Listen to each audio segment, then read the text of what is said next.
হাদিসের কথা বললো কেউ যদি আমাকে বলে লামাজহাবি, কেউ যদি আমাকে বলে গায়রে মুকাল্লিদ, কেউ যদি আমাকে বলে আহলে হদস, এই যদি গালি আমাকে দেয়, আমি বলবো ভাই আপনার গালি দেওয়ার অধিকার আপনার আছে, আপনি আমাকে গালি দেন, এই অধিকার আপনার আছে। আপনার যেমন আমাকে আপনার গালি দেওয়ার অধিকার আছে, ঠিক তেমন ভাবে আল্লাহর কোরআন এবং রাসূলের সুন্নতের কথা বলার অধিকার আমারও আছে। আছে কি নাই বলেন? আমারও আছে। রাসূলের কোরআন, আল্লাহর কোরআন, রাসূলের হাদিসগুলো বলার অধিকার আমার আছে। এই ক্ষেত্রে যদি আপনি আমাকে বিভিন্ন ভাষায় গালি দেন, আপনি দিতে পারেন, আমার কোনো অসুবিধা নাই। আপনি যেই ভাষায় আমাকে গালি দিচ্ছেন, আমি হয়তো ওটা না, ওটা যদি আমি না হই, তাহলে ওই গালিটা আপনার এই কাঁধে গিয়ে পড়বে। এই জন্য সাবধান, কেউ কাউকে গালি দেওয়ার ক্ষেত্রে সাবধানতা অবলম্বন করবেন। অনেক সময় আমরা একজন আরেকজনকে কাফের বলে ফেলি, বলিকে। সুতরাং কাফের যদি সে না হয়, তাহলে কার মাথায় পড়বে? তার মাথায় পড়বে। কেউ কাউকে মুনাফিক বলে, কেউ কাউকে লামাজহাবি বলে, কেউ কাউকে বিভিন্ন ভাষায় গালি দেয়, সাবধান। গালি দেওয়ার ক্ষেত্রে সাবধান। এই গালির অধিকারী যদি আমি না হই, তাহলে মনে রাখবেন এই গালিটা আপনার ঘাড়ে গিয়েই পড়বে। কাল হাসরের ময়দানে অনেক গালি নিয়ে আপনি উঠবেন, টের পাবেন না, বুঝতেই পারবেন না দুনিয়ায় আমি এত গালি দিয়েছি। এই জন্য গালি দেওয়ার ক্ষেত্রে সাবধান। আমাদের কাজ একটাই, আমরা কোন দলের কথা এই মসজিদে বলি না, কখনো বলি নাই, বলবো না। আমরা এখানে সেটাই বলবো যেটা নাজিল করেছেন আল্লাহ রাব্বুল আলামিন, যেটা মুহাম্মদ রাসূলুল্লাহ সাল্লাল্লাহু আলাইহি সাল্লাম থেকে সহিহ সনদে আমরা পাবো, সেই কথাগুলো ইনশাআল্লাহ বলে যাব। কিয়ামত পর্যন্ত এই ধরনের একটা উম্মত, একটা দল কিয়ামত পর্যন্ত ক্ষুদ্র আকারে থাকবে এবং তারা বিজয় লাভ করবে। এই ব্যাপারে অন্য হাদিসগুলো আছে। আল্লাহ রাব্বুল আলামিন আমাদেরকে সেই বিজয়ী দলের মধ্যে শামিল করুন। বলুন আলা ইব্রাহিম ওয়া আলা আলি ইব্রাহিম ইন্নাকা হামিদুম মাজিদ। আল্লাহুম্মা বারিক আলা মুহাম্মদ ওয়া আলা আলি মুহাম্মদ কামা বারাকতা আলা ইব্রাহিম ওয়া আলা আলি ইব্রাহিম ইন্নাকা হামিদুম মাজিদ। সমস্ত প্রশংসা সেই মহান আল্লাহ সুবহানাহু ওয়া তাআলার জন্য, যে আল্লাহ তাবারাক ওয়া তাআলা আজকের এই পবিত্র জুমার দিনে আল্লাহর ঘর মসজিদ জামে মসজিদে আল্লাহ রাব্বুল আলামিনের কতিপয় বান্দাদেরকে একমাত্র আল্লাহর ইবাদতের জন্য জুমার সালাত আদায়ের নিমিত্তে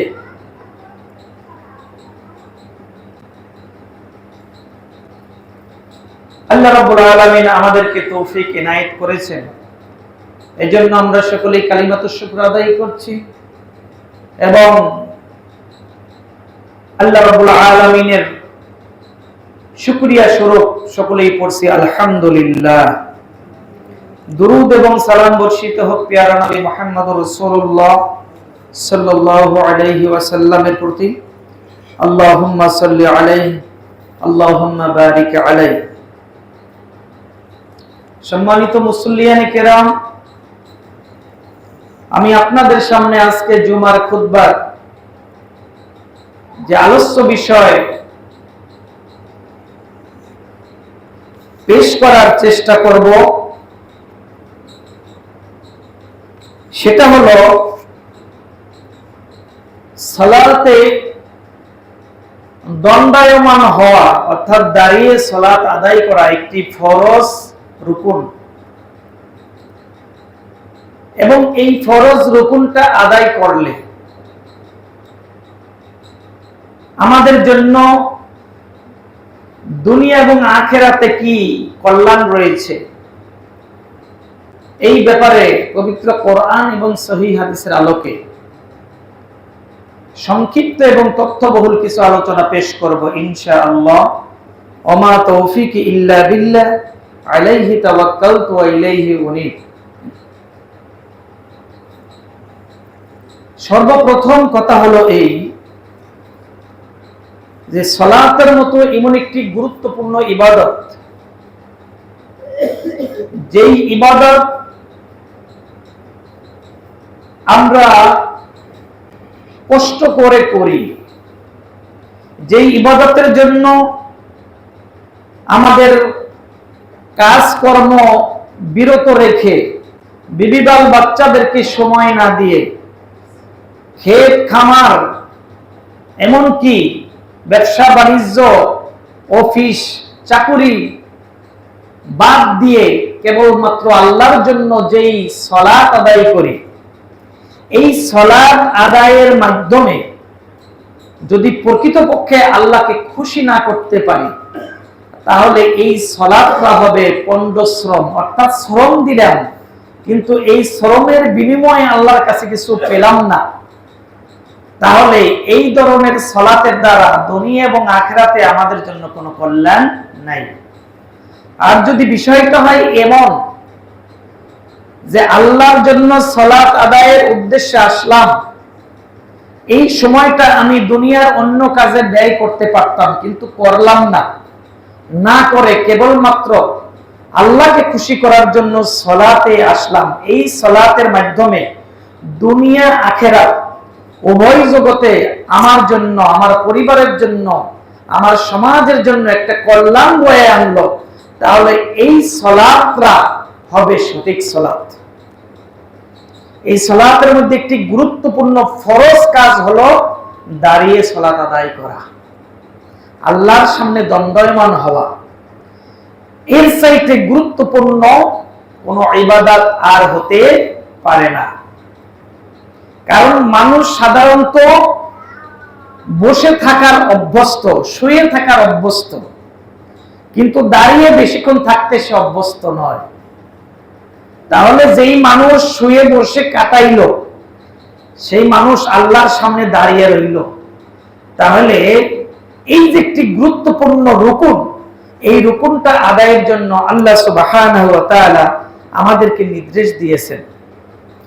সূরা বাকারা 238 নম্বর আয়াতে আল্লাহ রাব্বুল আলামিন বলেন, হাফিজু আলা সলাতি ওয়াস সালাতিল উসতা। হে মুমিনরা, তোমরা সকল নামাজের ব্যাপারে যত্নশীল হইও, বিশেষ করে মধ্যবর্তী নামাজ। এই মধ্যবর্তী নামাজের তাফসীল হলো আসরের সালাতকে বোঝানো হয়েছে। আসরের সালাতের ব্যাপারে তোমরা যত্নবান হইও, সকল নামাজেই যত্নবান হবে কিন্তু বিশেষ করে আসরের সালাতে যত্নবান হবে। আর ওয়াকুমু লিল্লাহি কানিতিন, আর একমাত্র আল্লাহর সামনে বিনয়ক ভাবে, অত্যন্ত ধীরস্থির ভাবে, খুশু খুজুর সহিত, আদবের সহিত আল্লাহর সামনে দাঁড়াবে। আল্লাহর সামনে যখন দণ্ডায়মান হও, তখন তোমার অন্তরে যেন কোনো অহংকার না থাকে। দাঁড়ানোটা হয় যেন আল্লাহর সামনে দাঁড়িয়েছি, এখানে দুনিয়ার কোনো রাজা বাদশার সামনে দাঁড়াই নাই, কোন নেতার সামনে দাঁড়াই নাই, কোন পীর ফকির মাজারের সামনে দাঁড়াই নাই। দাঁড়িয়েছি কার সামনে বলেন? আল্লাহ রাব্বুল আলামিনের সামনে। দুনিয়ার সাধারণত প্রেসিডেন্ট প্রধানমন্ত্রীর সামনে দাঁড়াতে গিয়ে কত সচেতন হই, জজের সামনে দাঁড়াতে গিয়ে কত সচেতন হই, একজন নেতার সামনে দাঁড়াতে গিয়ে কত সচেতন হই, আমার পোশাকটা ঠিক আছে কিনা, দাঁড়ানোটা উল্টাপাল্টা হলো কিনা, আমার গেটআপটা ঠিক আছে কিনা। কিন্তু না, যার সামনে দাঁড়িয়েছো নামাজে, তিনি দুনিয়ার সামান্য কোন নেতা, প্রধানমন্ত্রী, প্রেসিডেন্ট নন, তিনি বিশ্বজাহানের মালিক, একমাত্র আল্লাহর সামনে দাঁড়িয়েছো। তার সামনে দাঁড়াতে গিয়ে কুমু লিল্লাহি কানিতিন, একদম একান্ত ভাবে বিনয়ত বাড়বে, ধীরস্থির ভাবে, খুশু খুজুর সহিত আদবের সাথে দাঁড়াও। এবং এই আয়াতের ব্যাখ্যা আল্লাহ রাব্বুল আলামিন সূরা বাকারা 43 নম্বর আয়াতে আরো পরিষ্কার করেছেন। আল্লাহ রাব্বুল আলামিন বলেন, ওয়াকিমুস সালাতা ওয়া আতুজ যাকাত ওয়ারকাউ মা'আর রাকিঈন। আর তোমরা নামাজ কায়েম করো, যাকাত প্রদান করো, আর রুকুকারীদের সাথে রুকু করো। ওয়ারকাউ মা'আর রাকিঈন, যারা রুকু করে রুকুকারীদের সাথে রুকু করো। এই আয়াতের সকল তাফসীরকারগণ বলেছেন ওয়ারকাউ মা'আর রাকিঈন বিল জামাআত। তোমরা জামাতের সাথে সালাত আদায় করো। এই জামাতের সাথে সালাত আদায়ের গুরুত্ব প্রিয় নবী মুহাম্মদ রাসূলুল্লাহ সাল্লাল্লাহু আলাইহি ওয়াসাল্লাম এত বেশি দিয়েছেন, তিনি বলেছেন, আমার মনে চায় যে সমস্ত পুরুষ লোকেরা আজান হয়ে যাওয়ার পর মসজিদে আসে না, জামাত সালাত আদায় করে না, আমার মনে চায় যে আমি একজন প্রতিনিধি নিযুক্ত করে দিয়ে আমি লাকড়ির মাথায় আগুন নিয়ে তাদের ঘর বাড়িগুলো জ্বালিয়ে দেই। যদি না সেই ঘর বাড়িতে কি থাকতো, পোকামাকড় বিশ্ব ইত্যাদি যদি না থাকতো, এবং তাহলে মনে হতো যেন সেই ঘর বাড়িতে যদি মহিলা এবং শিশুরা না থাকতো, আমার মনে চাইতো যে তাদের ঘর বাড়িগুলো জ্বালিয়ে দেই। নাউযুবিল্লাহি মিন যালিক। তাহলে জামাতের সাথে সালাত আদায় করা এটা একটি গুরুত্বপূর্ণ ইবাদত, সেটা হোক পাশে একজনকে নিয়ে হলেও, আপনার পিছনে আপনার স্ত্রীকে নিয়ে হলেও জামাতের সাথে সালাত আদায় করবেন। আপনার পাশে একটা ছোট্ট বাচ্চা হলেও আপনি জামাতের সাথে সালাত আদায় করবেন। একাকী সালাত আদায়ের চাইতে জামাতে সালাত আদায়ের ফজিলত 27 গুণ বেশি, কোন কোন হাদিসে 25 গুণ বেশি, কোন কোন হাদিসে 27 গুণ বেশি। সুতরাং জামাতে সালাত আদায় এই বিষয়ের উপর আমি আরেকদিন আলোচনা করব। আজকে আমি আলোচনা করব জামাতে যখন আমরা সালাত আদায় করি তখন আমাদের কিভাবে জামাতবদ্ধ হয়ে এই সালাতটা পড়তে হবে, এবং এই জামাতবদ্ধ হতে গেলে আমাদের কিভাবে দাঁড়াতে হবে, প্রথম কাতার, দ্বিতীয় কাতার, তৃতীয় কাতার গুলো আমাদের কিভাবে জমে দাঁড়াতে হবে, মাঝখানে কোনো ফাঁকা না রাখা, মুসল্লিদের মাঝে কোনো এলোমেলো না হওয়া, কাতার গুলো যেন বাঁকা না হয়, এইভাবে একনিষ্ঠ হয়ে তীরের মতো সোজা হয়ে জামাতের সাথে নামাজ আদায় যখন করব, আল্লাহ রাব্বুল আলামিন আমাদেরকে দুনিয়ায় কি ফজিলত দিবেন, আখিরাতে কি আমাদের জন্য পুরস্কার রেখেছেন, এই বিষয়ের উপর আমি আপনাদের সামনে আজকে বেশ কিছু সহিহ হাদিসের ইনশাআল্লাহ রেফারেন্স দিয়ে আমি আপনাদেরকে বলবো, যাতে করে আমরা কোরআন এবং সহিহ হাদিসের আলোকে আমাদের খুতবাটাকে আমরা পরিবেশিত করতে পারি, যাতে করে এখান থেকে শুধুমাত্র আমরা কানের ব্যায়াম না হোক, ওয়াজ নসিহত শুনে গেলাম কিছুই আমল করলাম না, এটা যেন না হোক, আমরা এখান থেকে শিক্ষা নিয়ে আমাদের বাকি জীবনটা যেন আমরা আদায় করতে পারি। আল্লাহ রাব্বুল আলামিন আমাদের সেই তৌফিক দান করুন, সবাই বলুন আল্লাহুম্মা আমিন। তাহলে জামাতে সালাত আদায় করতে গেলে কাতারবদ্ধ হতে হয়। এই কাতারবদ্ধ হওয়ার ব্যাপারে আল্লাহ রাব্বুল আলামিন যেমন আদেশ করেছেন, প্রিয় নবী সাল্লাল্লাহু আলাইহি ওয়াসাল্লাম অনেকগুলো ভাষ্য তিনি দিয়েছেন যে তোমরা কাতারবদ্ধ হওয়ার ব্যাপারে সাবধান থেকো। কারণ হলো এই, কাতার সোজা করে সালাত আদায় করা এটা পরিপূর্ণ সালাতের আলামত। অর্থাৎ আপনার নামাজের পূর্ণাঙ্গ সওয়াব যদি আপনি পেতে চান, আপনার নামাজটা আল্লাহ রাব্বুল আলামিনের কাছে পৌঁছায়, এই নামাজের ভিতরে 100তে 100 সওয়াব যেন আল্লাহ পাক আমাদের দেয়, এটা যদি আমরা আশা করি, তাহলে নামাজের কাতারগুলো সোজা এবং সরল করে রেখে যেতে হবে। আনাস রাদিয়াল্লাহু তাআলা আনহু থেকে বর্ণিত হাদিস, ক্বালা রাসূলুল্লাহ সাল্লাল্লাহু আলাইহি ওয়াসাল্লাম সাওয়ু সুফুফাকুম, বুখারী এবং মুসলিমের হাদিস। আনাস রাদিয়াল্লাহু তাআলা আনহু থেকে বর্ণিত, রাসূলুল্লাহ সাল্লাল্লাহু আলাইহি ওয়াসাল্লাম যখন তিনি ইমাম হিসেবে তিনি দাঁড়াতেন, তিনি মুসল্লিদের দিকে ফিরে বলতেন, সাওয়ু সুফুফাকুম, তোমরা তোমাদের সাফগুলোকে সোজা করো, তোমাদের কাতারগুলোকে সোজা করো। ফাইন্না তাসওয়াতাস সুফুফি মিন তামামিস সালাহ, কেননা তোমাদের কাতারগুলো সোজা করা এটা তোমাদের পরিপূর্ণ নামাজের নামান্তর।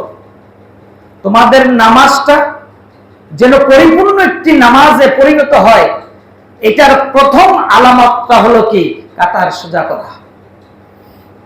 কিন্তু মসজিদে আসলাম, এসে কাতারের ব্যাপারে লক্ষ্য করলাম না, আমার পাও কোন দিকে গেল, আমার ডানে মুসল্লি ভাইদের সাথে বামের মুসল্লি ভাইয়ের সাথে আমি কিভাবে দাঁড়াবো এই ব্যাপারে কোনো খেয়াল নাই, এই ব্যাপারে কোনো এলেম নাই।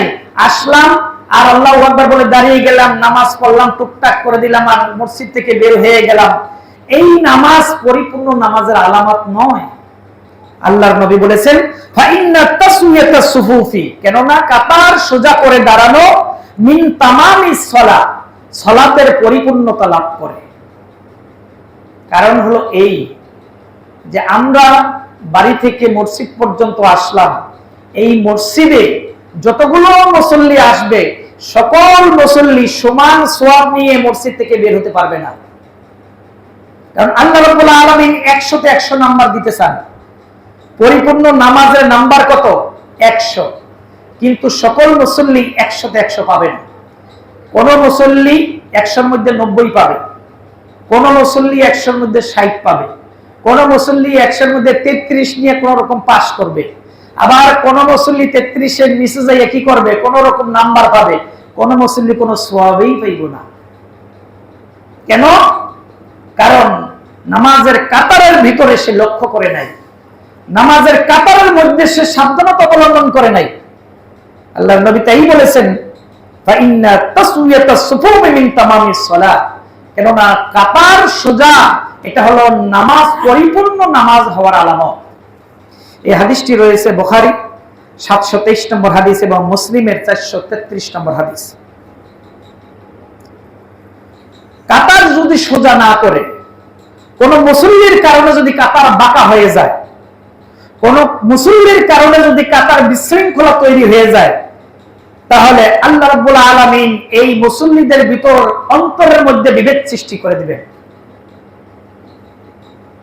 আন-নুমান ইবনে বাশীর রাদিয়াল্লাহু তাআলা আনহু قال رسول الله صلى الله عليه وسلم لا تصون صفوفكم, রাসূলুল্লাহ সাল্লাল্লাহু আলাইহি ওয়াসাল্লাম বলেছেন লা তুসাউন্না সুফুফাকুম, অবশ্যই তোমরা তোমাদের কাতারকে সোজা করবে, অবশ্যই তোমরা তোমাদের সফগুলোকে সঠিক করবে। আও ইউখালিফান্নাল্লাহু বাইনা উজুহাকুম, যদি তোমরা না করো, তোমাদের কাতারগুলো যদি এলোমেলো করো, তাহলে তোমাদের জীবনে, তোমাদের সত্তায়, তোমাদের চেহারার মধ্যে আল্লাহ রাব্বুল আলামিন বিভেদ তৈরি করে দিবেন। নাউযুবিল্লাহি মিন যালিক। কারণ হলো এই যে নামাজে আসলাম একমাত্র কার জন্য বলেন? আল্লাহর জন্য। কিন্তু মসজিদে যখন আসছি, এখানে আমাদের কোনো রাজনৈতিক পরিচয় আছে বলেন? কোনো রাজনৈতিক পরিচয় নাই। যত দুনিয়ার দল মত যাই করো, কিন্তু মসজিদে যখন আসছি তখন আপনার আমার একটাই পরিচয়, আমি মুসলিম। 2 নম্বর হইল আমার পরিচয় আমি মুসল্লি। 1 নম্বর পরিচয় কি? আমি মুসলিম। 2 নম্বর পরিচয় কি? আমি মুসল্লি। 3 নম্বর আর কোন পরিচয় আমার নাই, আর কোন দলীয় পরিচয় নাই। তাহলে একমাত্র আল্লাহর জন্য আমাদের দুনিয়ার জগতের দলমত নির্বিশেষে যখন একমাত্র আল্লাহর জন্য আমরা সালাতে দাঁড়ালাম, নামাজে কাতারবদ্ধ হলাম, এই কাতারবদ্ধ হওয়ার মধ্যেই যখন তোমাদের কাতারগুলো বিশৃঙ্খলা তৈরি হলো, এলোমেলো হয়ে দাঁড়ালে, কাতার একজন থেকে একজন ফাঁক হয়ে দাঁড়ালে, অহংকারের কারণে আমি বড় ও ছোট, এই কারণে কাতারগুলো কি হলো? সোজা হলো না। দুনিয়ায় একমাত্র আল্লাহর জন্য কাতারগুলোর ব্যাপারেই যখন তোমরা একমত হতে পারলে না, তাহলে দুনিয়ার যখন রাজনীতি করবা সেখানেও কোনোদিন তোমরা একমত হতে পারবে না। আজকে আমাদের বাংলাদেশের যত মানুষ, তার চাইতে মনে হয় বেশি দল। দলের অভাব নাই, এক দল থেকে আরেক দলের কোনো সম্পর্ক নাই। দুনিয়াদারি যেই দলগুলো করে, এই দলগুলো নয় বাদেই দিলাম, ইসলামী যেই দলগুলো আছে, এই দলগুলোর ভিতরে কি এক আছে বলেন? নাই। এক দল বলে ওনার আকীদা খারাপ, ওই দল বলে তার আকীদা খারাপ, অথচ কেউ জানে না আসলে কার আকীদা ভালো কার আকীদা খারাপ। আল্লাহই ভালো জানে। সুতরাং আকীদার প্রশ্ন চলে আসে, আমলের প্রশ্ন চলে আসে। এজন্য আমরা কখনোই বলি না কারো নামাজ হয় নাই, আমরা কখনোই কোন মুসল্লি যখন মসজিদে প্রবেশ করে সে যেভাবেই সালাত আদায় করুক, কখনোই আমরা বলি না যে আপনার সালাত হয় নাই, আপনি মসজিদ থেকে বের হয়ে যান। এইরকম কোন ঘটনা আমরা কখনোই বলি না। সুতরাং আল্লাহর নবী সেই কথাই বললেন, তোমরা তোমাদের সালাতের যে সবগুলো কাতারগুলো আগে সোজা করো। যদি সোজা না করো তাহলে তোমাদের অন্তরের মধ্যে আল্লাহ পাক বিভেদ তৈরি করে দিবেন। তোমরা কখনোই তোমাদের পারিবারিক জীবনে, তোমাদের সামাজিক জীবনে, রাজনৈতিক ভাবে তোমরা কখনোই একত্র হতে পারবা না। তার পরিণতি আমরা দেখতে পাচ্ছি কি পাচ্ছি না বলেন? এর কারণ নামাজে আমরা কি করতে পারি না? কাতার আমরা সোজা করতে পারি না। নামাজের কাতারের মধ্যেই যখন ভেজাল, তো দুনিয়ার ক্ষেত্রে আর নির্ভেজাল কিভাবে হবে? সুতরাং আমাদেরকে নামাজের মধ্যে কাতারবদ্ধ হতে হবে ফেরেশতাদের মতো। আর শয়তানের জন্য জায়গা রাখা যাবে না। ফেরেশতাদের মতো কাতারবদ্ধ হয়ে, ফেরেশতারা যখন চলে তখন তারা কাতারবদ্ধ হয়ে চলে, বিশৃঙ্খলা হয়ে চলে না। এবং শয়তানের চলা হলো বিশৃঙ্খলামুখী। এক এক সময় এক একটা বলে, এক এক সময় এক একটা করে, এক এক সময় এক এক তথ্য দেয়। আপনার আমার মাথার বিভিন্ন ধরনের চিন্তা ভাবনা দিয়ে পুরা নামাজটাকে নষ্ট করে দেয়। তাহলে শয়তান হলো এলোমেলো, আর ফেরেশতারা হলো কাতারবদ্ধ। আমরা কি শয়তানের মতো চলতে চাই? শয়তানের কাজটা কি? হাদিস শুনেন। আনাস রাদিয়াল্লাহু তাআলা আনহু قال رسول الله صلى الله عليه وسلم, রাসূলুল্লাহ সাল্লাল্লাহু আলাইহি ওয়াসাল্লাম, এই হাদিসটি আছে আবু দাউদের 662-63, মুসনাদে আহমদের 12156, দলিল সহকারে বলি যাতে করে বাসায় গিয়ে কেউ যদি এটাকে রেফারেন্স সহকারে পেতে চায় সে যেন সহজেই পেতে পারে। রাসূল সাল্লাল্লাহু আলাইহি ওয়াসাল্লাম বলেছেন, রুসু সুফুফাকুম, তোমরা তোমাদের কাতারগুলো মিলিয়ে দাও। রুসু মিলাও, সুফুফাকুম তোমাদের কাতারগুলো। অনুবাদ একেবারে সকল অনুবাদের গ্রন্থ এইভাবেই লেখছে। আমি অনুবাদ একবার দুইবার নাই, বেশ কয়েকবার আমি দেখে তারপরে আমি বয়ান করতেছি। রুসু তোমরা মিলিয়ে নাও, সুফুফাকুম তোমাদের কাতারগুলো, ওয়াকারিবু বাইনাহুমা দুইজনের মাঝখানে চেপে চেপে দাঁড়াও। ওয়াকারিবু মিলিয়ে দাঁড়াও, মিশে মিশে দাঁড়াও, বাইনাহুমা দুইজনের মাঝখানে। ওয়াহাযু বিল আনাকি কাদের বরাবর কাত করে দাও, একজনের কাদের বরাবর আরেকজনের কাত করে দাও। ফাওয়াল্লাযী নাফসি বিয়াদিহি, আল্লাহর নবী বলেন, ফাওয়াল্লাযী নাফসি বিয়াদিহি, ওই সত্তার কসম যার হাতে আমার প্রাণ। এই কথা আল্লাহর নবী অনেক সময় গুরুত্ব বোঝাতে গিয়ে কিন্তু আল্লাহর কসম খেয়েছেন কি খেয়েন নাই? আল্লাহর কসম খেয়েছেন। ফাওয়াল্লাযী নাফসি বিয়াদিহি, ওই আল্লাহর কসম যার হাতে কার প্রাণ? নবী সাল্লাল্লাহু আলাইহি ওয়াসাল্লাম বলেন, আমার প্রাণ। ইন্নী লা আরা শাইতানা, নিশ্চয় আমি শয়তানকে দেখি। আমরা কি শয়তানকে দেখি? দেখি না, কিন্তু আল্লাহর নবী শয়তানকে দেখতেন। ইন্নী নিশ্চয় আমি লা আরা শাইতানা, শয়তানকে আমি দেখতে পাই। ইয়াদখুলু মিন খলালিস সাফফি, কাতারের মাঝখানে শয়তান প্রবেশ করে। যখনই ফাঁকা পায় ওখানেই শয়তান কি করে? প্রবেশ করে। ইয়াদখুলু মিন খলালিস সাফফি, সফের মাঝখানে শয়তান কি করে? প্রবেশ করে যায়। কাআন্নাহুল হাযাফা, ছাগলের বা দুম্বা বা এইরকম একটা ভেড়ার বাচ্চা হয়ে ঢুকে যায়। আল্লাহর রাসূল শয়তান তো বিভিন্ন আকৃতি ধরতে পারে। তো শয়তান তো একটা আকৃতি ধরে আসতে পারে, কারণ নামাজে কুকুরের আকৃতি ধরতে শয়তানকে এই অনুমতি আল্লাহ পাক দেন নাই। নামাজে শুকুরের আকৃতি ধরার অনুমতি দেন নাই মসজিদে। সেখানে একটাই, সেটা হলো ছাগল, ভেড়া, এইগুলা কি মসজিদে ঢুকতে পারে না? যদি ঢুকে কি হারাম হয়ে যাবে নি? সুতরাং এই ছাগল আর ভেড়ার বাচ্চা হয়ে কি করে শয়তান যখনই ফাঁক পায়, দুইজনের মাঝখানে ফাঁকা পায়, ওইখানেই ঢুকে আর কি করে? দুই মুসল্লির মধ্যে কুমন্ত্রণা সৃষ্টি করে। নামাজ 2 রাকাতেই পড়লাম না 3 রাকাতেই পড়লাম, সূরা ফাতিহা আল্লাহর সূরা মিলাইলাম, রুকু কয়টা দিলাম, সিজদা, এই ধরনের কি করে দুইজনের মাঝখান কি করে? মতবিরোধ তৈরি করে দেয়, ফলে নামাজটা নষ্ট করে দেয়। তাহলে শয়তান কি করে? যখনই কাতারের মাঝখানে ফাঁকা হয়ে যায় শয়তান প্রবেশ করে ভেড়ার বাচ্চা হয়ে। এজন্য আল্লাহর নবী বললেন, আল্লাহর কসম করে বলি আমি শয়তানকে দেখি, সে কাতারের মাঝখানে দাঁড়িয়ে যায়। সাবধান, শয়তানকে দুইজনের মাঝখানে জায়গা করে দিও না। সুতরাং এই কাতারের ব্যাপারে আল্লাহর নবী এত গুরুত্ব দিলেন, কিন্তু আফসোস আমাদের এবং আমাদের সমাজ এবং আমাদের মসজিদগুলোতে দেখি যে কাতার সোজার ব্যাপারে তেমন করে গুরুত্ব দেওয়া হয় না, কাতার প্রতিষ্ঠা করার ব্যাপারে তেমন করে গুরুত্ব দেওয়া হয় না। এবং এই কাতার সোজা এটা সাহাবীদের একটি গুরুত্বপূর্ণ আমল। আল্লাহর নবী নির্দেশ দিয়েছেন, সাহাবীরা সেটা কিভাবে পালন করতেন। আবু মাসউদ আল আনসারী রাদিয়াল্লাহু তাআলা আনহু থেকে বর্ণিত, তিনি বলেন, কানা রাসূলুল্লাহ সাল্লাল্লাহু আলাইহি ওয়াসাল্লাম ইয়ামসাহু মানাকিবানা ফিস সালাতি, যে রাসূল সাল্লাল্লাহু আলাইহি ওয়াসাল্লাম নামাজে আমাদের কাঁধ ধরে ধরে কাঁধ স্পর্শ করে তিনি কাতারগুলো সোজা করে দিতেন। তিনি শুধু নির্দেশ দিতেন না, তিনি দুইজনের মাঝখানে যে এভাবে কাঁধ ধরতেন, কাঁধ ধরে কাতারগুলো সোজা করতেন, সামনে পিছনে থাকলে সোজা করে দিতেন।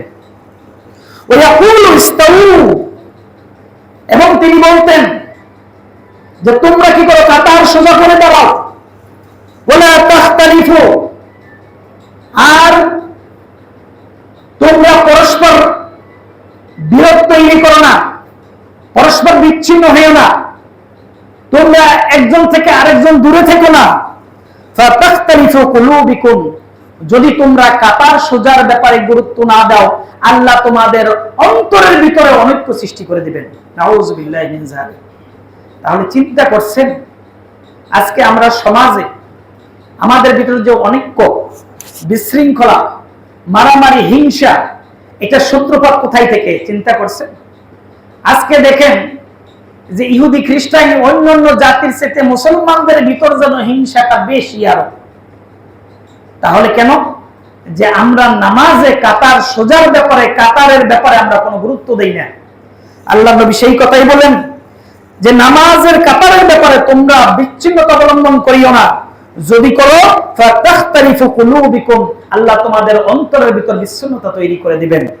রাওয়াহু মুসলিম, হাদিসটি 432 নম্বর হাদিস। আমি হাদিসের তেমন ব্যাখ্যাও করব না, শুধু হাদিসের অনুবাদগুলো করে দিচ্ছি। আমার কাজ আমার নিজের কোনো মতবাদ প্রতিষ্ঠা করা নয়, আমার কাজ কোনো আমার দল গঠন করা নয়। আমার কাজ হলো সেটাই যেটা বলেছেন আল্লাহ তাআলা, যেটা বলেছেন নবী মুহাম্মদুর রাসূলুল্লাহ সাল্লাল্লাহু আলাইহি ওয়াসাল্লাম, এই কথাগুলো আপনাদেরকে অনুবাদ করে দেওয়াই আমার কাজ। রাসূল সাল্লাল্লাহু আলাইহি সাল্লামের কথাগুলো আমি অনুবাদ করে দিচ্ছি মাত্র। এখন এই রাসূলের এই কথা মানবেন কি মানবেন না, এটা আপনার ব্যাপার। সুতরাং আল্লাহ রাব্বুল আলামিন আমাদেরকে রাসূল সাল্লাল্লাহু আলাইহি সাল্লামের এই কথাগুলো মেনে সুন্নতের উপর আমল করার তৌফিক দান করুন, বলুন আমিন। এই কাতার সোজা করা এটা নামাজের সৌন্দর্য। সব জিনিসেরই কিন্তু সৌন্দর্য আছে। নামাজের সৌন্দর্য হলো কাতার সোজা করা। আর নামাজের আরেকটি সৌন্দর্য আব্দুল্লাহ ইবনে ওমর বলেছেন যে হাত তোলা, এটাও বলেছেন নামাজের সৌন্দর্য আব্দুল্লাহ ইবনে ওমর। আন আবি হুরায়রা রাদিয়াল্লাহু তাআলা আনহু قال رسول الله صلى الله عليه وسلم إقامة الصف من حسن الصلاة رواه আবু দাউদ। নবী করিম সাল্লাল্লাহু আলাইহি ওয়াসাল্লাম বলেছেন যে নামাজে কাতার ইকামত সোজা করা, অর্থাৎ কাতার প্রতিষ্ঠিত করা, এটা নামাজের একটি বড় সৌন্দর্য। যত নামাজের ভিতর কাতার যত সুন্দর হবে, এই নামাজের সৌন্দর্য তত বেড়ে যাবে। আর নামাজের কাতারের ব্যাপার যত এলোমেলো হবে, নামাজের সৌন্দর্য কমে যাবে, আল্লাহ রাব্বুল আলামিনের পক্ষ থেকে সওয়াবও কমে যাবে। আর নামাজের সৌন্দর্য যত বেশি বাড়বে, আল্লাহ রাব্বুল আলামিনের পক্ষ থেকে সওয়াব তত বেড়ে যাবে। এই কথাটা আমি আগেই বলেছিলাম। এই মসজিদে তো আমরা অনেকেই আসলাম, সবাই কিন্তু একই মার্ক নিয়ে, সর্বোচ্চ মার্ক নিয়ে কিন্তু আমরা বাড়ি ফিরতে পারবো না। অনেকেই একসাথে 100 মার্কও পাবেন। এই বিষয়গুলো সচেতন হওয়ার কারণে আবার অনেকে ফেল করবেন। সুতরাং আমরা কি মসজিদে তো কষ্ট করে এই সময় ব্যবসা বাণিজ্য করে আমরা উন্নতি লাভ করতে পারতাম। সব কিছু ফেলে দিয়ে একমাত্র আল্লাহর জন্য আসলাম। আমরা কি ফেল হওয়ার জন্য না পাস করার জন্য? তাহলে আমরা এই বিষয়গুলো অত্যন্ত খেয়াল করব। 6 নম্বর কথা হলো কাতার পরিপূর্ণ করা, কাতারের ব্যাপারে যত্নবান হওয়া। এটা জান্নাতের মধ্যে আল্লাহ রাব্বুল আলামিন ওই বান্দাকে সর্বোচ্চ মাকামে মাহমুদের স্তরে পরিণত করবেন। সুবহানাল্লাহ। এটা আমার মুখের কথা নয়, দলিল। আন আয়েশা রাদিয়াল্লাহু তাআলা قال رسول الله صلى الله عليه وسلم, আয়েশা রাদিয়াল্লাহু তাআলা আনহা থেকে বর্ণিত, রাসূলুল্লাহ সাল্লাল্লাহু আলাইহি ওয়াসাল্লাম বলেছেন, ইন্নাল্লাহা ওয়া মালাইকাতাহু ইউসাল্লুনা আলাল্লাযীনা ইয়াসিলুনা আস-সুফফা। রাসূলুল্লাহ সাল্লাল্লাহু আলাইহি ওয়াসাল্লাম বলেছেন, নিশ্চয় আল্লাহ তাআলা ওই সমস্ত লোকদের উপর রহমত নাযিল করেন। আল্লাহ তাআলা ওই সমস্ত মুমিন বান্দাদের উপর, মুসল্লিদের উপর রহমত নাযিল করেন। ইয়াসিলুনা আস-সুফফা, যারা কাতারের মাঝখানগুলো মিলে মিলে দাঁড়ায়। ইয়াসিলুনা অর্থাৎ মিলানো। সালাত শব্দের অর্থ কিন্তু মিলানো। সালাত মানে মিলানো, এর মানে হলো যখনই বান্দা সালাতে দাঁড়ায় সে কার সাথে মিলন হয়? বলেন, আল্লাহ রাব্বুল আলামিনের সাথে। ইয়াসিলুনা আস-সুফফা, ওই সমস্ত লোকদের উপর, ওই সমস্ত মুসল্লিদের উপর আল্লাহ রাব্বুল আলামিনের পক্ষ থেকে রহমত নাজিল হয় যারা কাতারের মাঝখানে মিলিয়ে দাঁড়ায়। ওমান শুদ্ধ ফুরজাতান, আর যেই ব্যক্তি কাতারের মাঝখানের ফাঁকা বন্ধ করে দিল, রাফাআল্লাহু বিহা দারাজাত, আল্লাহ রাব্বুল আলামিন তাকে জান্নাতের সর্বোচ্চ মাকামে পৌঁছাবেন। সুবহানাল্লাহ। তাহলে এই মর্যাদা, জান্নাত তো মুমিন মুসলিমরা তারা যাবে, কিন্তু জান্নাতের ভিতরেও কিন্তু স্তর আছে। সর্বোচ্চ স্তরের নাম কি? জান্নাতুল ফিরদাউস। প্রিয় নবী সাল্লাল্লাহু আলাইহি ওয়াসাল্লাম বলেন, ইজা তাসআলুল জান্নাহ, যখনই তুমি জান্নাত চাইবে তখন তুমি জান্নাতুল ফিরদাউস চাইবে। বড়টা চাইতে অসুবিধা কোথায়? আল্লাহর কাছে যখন চাইবো কোনটা চাইবো বলেন? জান্নাতুল ফিরদাউস। তাহলে চাওয়ার সাথে কর্মের যদি মিল না থাকে, আমি চাইলাম জান্নাতুল ফিরদাউস, আর নামাজের ভিতর একজন থেকে আরেকজন 4 আঙ্গুল 5 আঙ্গুল এক হাত ফাঁক করে দাঁড়াইলাম, তাহলে আমার চাওয়ার সাথে কর্মের সাথে বেমিল হলো না। আমি যেমন আল্লাহর কাছে জান্নাতুল ফিরদাউস চাইবো, ঠিক আল্লাহ রাব্বুল আলামিন তার রাসূলের মাধ্যমে যেভাবে জান্নাতুল ফিরদাউস আমল করার কথা বলছেন, আমলটা তো করতে হবে নাকি বলেন? সেই আমলটা হলো এই যে কাতারের মাঝখানে যেন কোনো ফাঁকা না থাকে। আল্লাহ নবী বলেছেন, ওমান শুদ্ধ ফুরজাতান, যেই ব্যক্তি ফুরজা অর্থাৎ ফাঁকা, এই ফাঁকা যুগগুলো কি মিলিয়ে দিবে, রাফাআল্লাহু বিহা দারাজাত, আল্লাহ রাব্বুল আলামিন তার মর্যাদাকে অর্থাৎ জান্নাতে তার মর্যাদাকে সর্বোচ্চ স্থানে তাকে মাকামে মাহমুদে তাকে পৌঁছাবেন। সুবহানাল্লাহ। এই হাদিসটি আছে তাবারানী সহিহ 254 নম্বর হাদিস। তাহলে এই যে হাদিসগুলো যে পাঠ করলাম, এই যে মর্যাদা, এই মর্যাদা আদায় করতে, আমল করতে কি খুব কষ্টের কাজ বলেন? নামাজে তো আসলাম, কোনোভাবেই হোক আমাদেরকে ইনিয়ে বিনিয়ে সলচাতুরি করে আমাদের মাঝে বিভেদ তৈরি করবেই করবে। এই কাজটা খুব কঠিন কাজ নয়, কাজটা খুব সহজ ছিল। আমার ডান পাশের মুসলিম ভাইয়ের সাথে আমার মিলে যাবে, আমার বাম পাশের মুসলিম ভাইয়ের সাথে আমার শরীর মিলে যাবে। এই সহজ কাজটা, কাজটা অল্প সহজ কাজ, এই কাজটার বিনিময়ে আল্লাহ রাব্বুল আলামিন আমাদেরকে জান্নাতের সর্বোচ্চ স্থান মাকামে মাহমুদ অর্থাৎ জান্নাতুল ফিরদাউস দান করবেন। এই সহজ কাজটা না করার কারণে আমরা জান্নাতে যাব ঠিকই, কিন্তু জান্নাতের সর্বোচ্চ স্তরে পৌঁছতে পারবো না। তাহলে জান্নাত থেকে বঞ্চিত হলাম, আবার দুনিয়ার জীবনেও কি হলাম আমরা? আমাদের মাঝে পারস্পরিক হিংসা, বিদ্বেষ, অনৈক্য, বিশৃঙ্খলা তৈরি হয়ে গেল। দুনিয়াও সুখ পাইলাম না, আখিরাতেও আমরা সর্বোচ্চ স্থানে পৌঁছতে পারলাম না। শুধুমাত্র একটা আমল আমাদের সুন্নত ছুটে যাওয়ার কারণে, সেটা হলো আমরা কাতারের ব্যাপারে অসতর্কতা থাকার কারণে। আজকে থেকে ইনশাআল্লাহ কাতারের ব্যাপারে আমরা সতর্ক থাকবো। আল্লাহ রাব্বুল আলামিন আমাদের তৌফিক দান করুন, আমিন। আমি আমার আলোচনার শেষের দিকে আরেকটি গুরুত্বপূর্ণ হাদিস আলোচনা পেশ করব। এই হাদিসটি নোমান ইবনে বশির রাদিয়াল্লাহু তাআলা আনহু থেকে বর্ণিত। তিনি বলেন, আকবাল রাসূলুল্লাহ সাল্লাল্লাহু আলাইহি ওয়াসাল্লাম আলান নাস বিওয়াজহিহি। রাসূল সাল্লাল্লাহু আলাইহি ওয়াসাল্লাম যখন নামাজে দাঁড়াতেন তখন তিনি মুসল্লির দিকে, মানুষের দিকে ফিরে তার চেহারা ফিরিয়ে দাঁড়াতেন।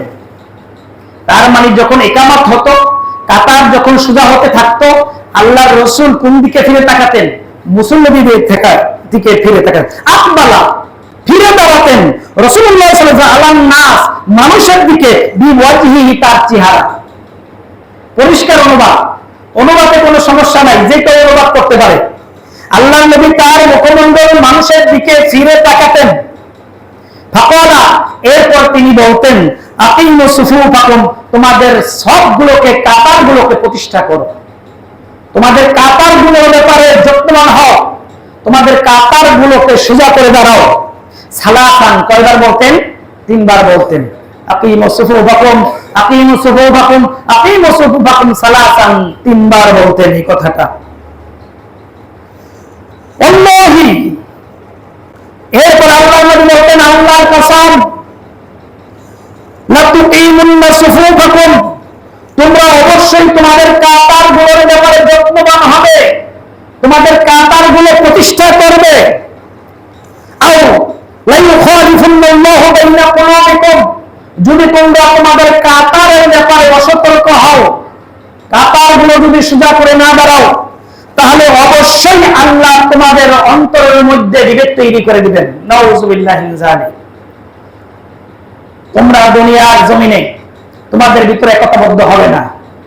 সেটা হতে পারে ব্যক্তিগত জীবনে, সেটা হতে পারে পারিবারিক জীবনে, সামাজিক রাজনৈতিক জীবনে, কখনোই তোমরা একতাবদ্ধ হতে পারবে না। ওয়ালা ফারাইতুর রাজুলা, নোমান ইবনে বশীর বলেন, আল্লাহর রাসূল যখনই এই ঘোষণা দিতেন তখন আমি দেখেছি, কে দেখেছেন? ওই সাহাবী, আমি দেখেছি, ইউজিকু মানকিবাহু বিমানকিবি সাহিবিহি, আমি তখন দেখেছি যে মুসল্লিরা একজনের কাঁধের সাথে আরেকজনের কাঁধ মিলে যেত। ইউজিকু, মিলে যেত, মানকিবাহু বিমানকিবি সাহিবিহি, এক মুসল্লির সাথে আরেক মুসল্লির কাঁধ মিলে যেত। রুকবাতিহি বিরুকবাতি সাহিবিহি, একজনের হাঁটুর সাথে আরেকজনের হাঁটু মিলে যেত। ওয়া কাবাহু বিকাবিহি, একজনের গোড়ালির সাথে আরেকজনের গোড়ালি লেগে যেত। এই হাদিসটি বুখারী, মুসলিম এবং আবু দাউদের 662 নম্বর হাদিস, 63, 64 এই হাদিসগুলোতে আছে। তাহলে প্রায় হাদিসগুলোতে এই হাদিসটি ধরেছে। তাহলে সাহাবারা রাসূল সাল্লাল্লাহু আলাইহি সাল্লামের কথাকে কত ফলো করতেন। আল্লাহ রাসূল কাতারের ব্যাপারে যখনই বলতেন তখনই তারা কি করতেন? তাদের কাঁধের সাথে কাঁধ, হাঁটুর সাথে হাঁটু, পায়ের সাথে পা মিলিয়ে যেত। ওমর রাদিয়াল্লাহু তাআলা আনহু, তিনি এই কাতার সোজার ব্যাপারে এত গুরুত্ব দিতেন, যখনই কোন কাতারের মাঝে যখন বিশৃঙ্খলা দেখতে পেতেন, এলোমেলো আঁকাবাঁকা দুইজনের মাঝখানে ফাঁকা দেখতে পারতেন, তার হাতে তো লাঠি, তো মেম্বারে তো লাঠি থাকতোই মিহরাবে, এই হাতের লাঠি দিয়ে তিনি আঘাত করতেন, কাতার সোজা করো, কাতারের মাঝখানে ফাঁকা রেখো না, পাও সোজা বরাবর দাঁড়াও, পাও এলোমেলো রাখো না। একজনের কাঁধের সাথে, পায়ের সাথে, হাঁটুর সাথে হাঁটু লেগে যেত। ওমর রাদিয়াল্লাহু তাআলা আনহু এই কাজ করতেন। তাহলে রাসূল সাল্লাল্লাহু আলাইহি সাল্লামের আদেশ, আল্লাহ রাব্বুল আলামিনের আদেশ, নামাজে যখন দাঁড়াবে, ওয়াকুমু লিল্লাহি কানিতিন, নামাজে যখন দাঁড়াবে তখন বিনয়মনত ভাবে, ধীর স্থির ভাবে, খুশখুজুর সাথে, খুব আদবের সাথে তোমরা দাঁড়াও, যাতে তোমার পাশের মুসল্লি ভাইয়ের দিকে লক্ষ্য রেখো, এমন ভাবে দাঁড়াও যে তুমি তোমার নিজেকে নরম করে দিও, এমন যেন না হয় এমন ভাবে দাঁড়াইছি পাশের এক মুসল্লি এই কন্যার বুটায় এক হাত দূরে গেছে গা। এরকম কিন্তু অনেক হয়। অনেক সময় দেখবেন সেজদাতে দেখিয়ে এমন ভাবে সেজদা দেয় একেবারে আরেকজনের কোনোই কিন্তু লাগাতে পারে না। আপনি কোনোই ফাঁক করে রাখবেন শুধু সুন্নত এবং নফল নামাজে, খেয়াল করবেন, মাসআলাটা খেয়াল করবেন। আপনি কোনোই ফাঁক করার ব্যাপারে হাদিস আছে, আপনার হাত রেখে কোনোইকে ফাঁক করার ব্যাপারে হাদিস আছে, তবে সেটা সুন্নত এবং নফল নামাজে। আপনি ভাগ করে রাখবেন, কিন্তু যখন ফরজ নামাজে জামাতে দাঁড়ান তখন কিন্তু আপনার কোণেগুলো আপনার ভিতরেই থাকবে, যাতে করে আরেকজনের প্রবলেম না হয়। অনেকের পাশে আমিও নামাজ পড়ে দেখছি, তার কোণেগুলো এমন ভাবে ভাগ করে রাখছে, আমার এই তাদের ভিতরে ঢুকে গেছে, আমি ব্যথা পেয়েছি, এইরকম ঘটনাও ঘটছে। সুতরাং ফরজের ক্ষেত্রে আপনি স্বাভাবিক থাকবেন, আপনার শরীরটাকে নরম করে দিবেন, যাতে করে আপনার পাশের মুসল্লি তার যেন কোনো ব্যাঘাত না হয়, কোনো কষ্ট না হয়। এই বিষয়টা খেয়াল রাখবো। আল্লাহ তৌফিক দান করে সবাই বলুন আমিন। তাহলে এই যে নামাজের ব্যাপারে এবং কাতারের ব্যাপারে কোরআন এবং হাদিস থেকে যে কথাগুলো বললাম, এই হাদিসগুলো আমি কি আমার কোন দলের নাম উল্লেখ করে বলেছি, কোন মতবাদের নাম উল্লেখ করে বলেছি? আল্লাহর কোরআন, রাসূলের হাদিস বলেছি। এই কোরআন এবং হাদিসের কথা বললো কেউ যদি আমাকে বলে লামাজহাবি, কেউ যদি আমাকে বলে গায়রে মুকাল্লিদ, কেউ যদি আমাকে বলে আহলে হাদিস, এই যদি গালি আমাকে দেয়, আমি বলবো ভাই আপনার গালি দেওয়ার অধিকার আপনার আছে, আপনি আমাকে গালি দেন, এই অধিকার আপনার আছে। আপনার যেমন আমাকে আপনার গালি দেওয়ার অধিকার আছে, ঠিক তেমন ভাবে আল্লাহর কোরআন এবং রাসূলের সুন্নতের কথা বলার অধিকার আমারও আছে। আছে কি নাই বলেন? আমারও আছে। রাসূলের কোরআন, আল্লাহর কোরআন, রাসূলের হাদিসগুলো বলার অধিকার আমার আছে। এই ক্ষেত্রে যদি আপনি আমাকে বিভিন্ন ভাষায় গালি দেন, আপনি দিতে পারেন, আমার কোনো অসুবিধা নাই। আপনি যেই ভাষায় আমাকে গালি দিচ্ছেন, আমি হয়তো ওটা না, ওটা যদি আমি না হই, তাহলে ওই গালিটা আপনার এই কাঁধে গিয়ে পড়বে। এই জন্য সাবধান, কেউ কাউকে গালি দেওয়ার ক্ষেত্রে সাবধানতা অবলম্বন করবেন। অনেক সময় আমরা একজন আরেকজনকে কাফের বলে ফেলি, বলিকে। সুতরাং কাফের যদি সে না হয়, তাহলে কার মাথায় পড়বে? তার মাথায় পড়বে। কেউ কাউকে মুনাফিক বলে, কেউ কাউকে লামাজহাবি বলে, কেউ কাউকে বিভিন্ন ভাষায় গালি দেয়, সাবধান। গালি দেওয়ার ক্ষেত্রে সাবধান। এই গালির অধিকারী যদি আমি না হই, তাহলে মনে রাখবেন এই গালিটা আপনার ঘাড়ে গিয়েই পড়বে। কাল হাসরের ময়দানে অনেক গালি নিয়ে আপনি উঠবেন, টের পাবেন না, বুঝতেই পারবেন না দুনিয়ায় আমি এত গালি দিয়েছি। এই জন্য গালি দেওয়ার ক্ষেত্রে সাবধান। আমাদের কাজ একটাই, আমরা কোন দলের কথা এই মসজিদে বলি না, কখনো বলি নাই, বলবো না। আমরা এখানে সেটাই বলবো যেটা নাজিল করেছেন আল্লাহ রাব্বুল আলামিন, যেটা মুহাম্মদ রাসূলুল্লাহ সাল্লাল্লাহু আলাইহি সাল্লাম থেকে সহিহ সনদে আমরা পাবো, সেই কথাগুলো ইনশাআল্লাহ বলে যাব। কিয়ামত পর্যন্ত এই ধরনের একটা উম্মত, একটা দল কিয়ামত পর্যন্ত ক্ষুদ্র আকারে থাকবে এবং তারা বিজয় লাভ করবে। এই ব্যাপারে অন্য হাদিসগুলো আছে। আল্লাহ রাব্বুল আলামিন আমাদেরকে সেই বিজয়ী দলের মধ্যে শামিল করুন, বলুন আমিন। আল্লাহ রাব্বুল আলামিন আমাদেরকে কোরআন এবং সহিহ সুন্নাহর আলোকে আমাদের জীবনকে পরিচালিত হওয়ার তৌফিক দান করুন, আমিন। এবং কাতার সোজার ব্যাপারে যে হাদিসগুলো বললাম, এই কাতার সোজা করে দুনিয়ার যে অনক্য বিশৃঙ্খলা, হিংসা, বিদ্বেষ থেকে আল্লাহ রাব্বুল আলামিন আমাদের দিলগুলোকে আমাদের একত্রিত হওয়ার তৌফিক দান করুন, আমিন। আকুলু কওলি হাযা আস্তাগফিরুহু ইন্নাহু হুয়াল গফুরুর রহিম।